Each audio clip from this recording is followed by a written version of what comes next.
আবদার আছে, সেই আবদারটা তোমাকে কিন্তু পূরণ করে দিতে হবে। কি আবদার আব্বু?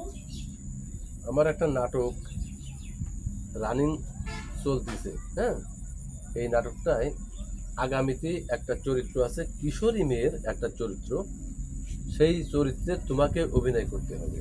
পারবা? না আব্বু, আমি পারবো না। কেন পারবা না আম্মু?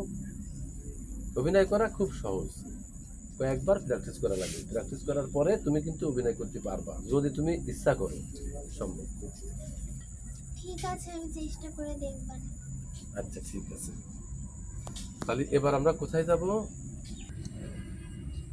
নিশাম্মু, চলো আমরা এখন একটু নৌকায় করে বেড়াবো। না আব্বু, এখন সন্ধ্যা হয়ে গেছে। তাহলে এখন কি করব? এখন আমরা ব্রিজের উপরে যাব। তারপরে কি করব? এরপর আমরা বাসায় চলে যাব। এত সকালে বাসায় যাই কি করব? আমরা আরেকটু বেড়াই, চলো। ঠিক আছে আব্বু, তোমার যদি ভালো লাগে তাহলে চলো আমরা হাঁটা শুরু করি।